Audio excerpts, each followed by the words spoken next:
Hi all. నందివర్ధనం పూలతో జాలి పూల జడ ఎలా చేసుకోవాలో ఈ వీడియోలో చూద్దాం. సూది దారం తీసుకుని ఇలా 1 బై 1 పువ్వులు ఎక్కించుకోవాలి. సూదికి గుచ్చుకోవాలి. అలా గుచ్చుకుని ఒక 3 or 4 లైన్స్ మనం చేసుకోవాలన్నమాట. సేమ్ హెడ్ ఒక సైడే ఉండేలాగా మనం గుచ్చుకోవాలి, ఇలా వీడియోలో చూపిస్తున్నట్టు.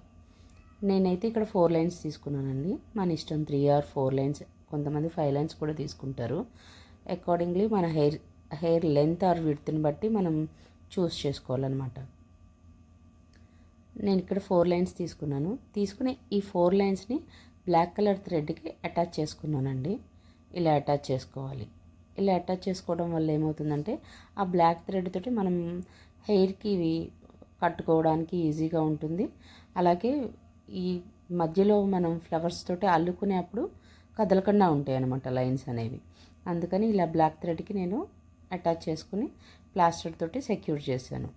ఇప్పుడు ఇలా స్ట్రైట్ లైన్స్లా ఉంటాయి కదా, మనం మధ్యలో ఈ నందివర్ధనం పువ్వు ఒక్కొక్కటి తీసుకుని క్రాస్గా అల్లుకుంటూ ఉండాలన్నమాట. వీడియోలో చూపించినట్టు మళ్ళీ సూదికి ఒక నందివర్ధనం పువ్వు ఎక్కించుకుని పై లైన్కి థ్రెడ్ కింద నుంచి తీసుకోవాలి. అలా కింద లైన్కి కూడా మళ్ళీ థ్రెడ్ కింద నుంచి తీసుకోవాలి.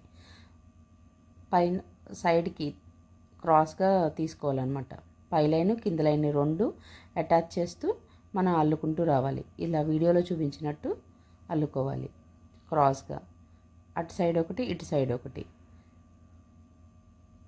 ఇలా వీడియోలో చూపించినట్టు మనం ఈ లైన్ మొత్తం అల్లుకోవాలి. అలాగే సెకండ్ లైన్, థర్డ్ లైన్ అన్ని లైన్స్ అల్లుకుంటే మనకి ఇలాగా జాలి పూల జడ రెడీ అయిపోతుందండి. మీకు కనుక నా ఈ వీడియో నచ్చినట్లయితే లైక్ చేసి నా ఐడిని ఫాలో చేయండి. ఇలాంటి మంచి మంచి వీడియోస్ కోసం నా ఐడిని ఒకసారి చెక్ చేయండి. మీకు ఇలా ఫ్లవర్ మేకింగ్ క్లాసెస్కి రావాలి అని అంటే ఈ నెంబర్కి కాల్ చేయండి. మా దగ్గర ఫ్రెష్ ఫ్లవర్స్ వేణి మేకింగ్, ఆర్టిఫిషియల్ ఫ్లవర్ మేకింగ్ వేణింగ్ క్లాసెస్ కూడా ఉన్నాయి.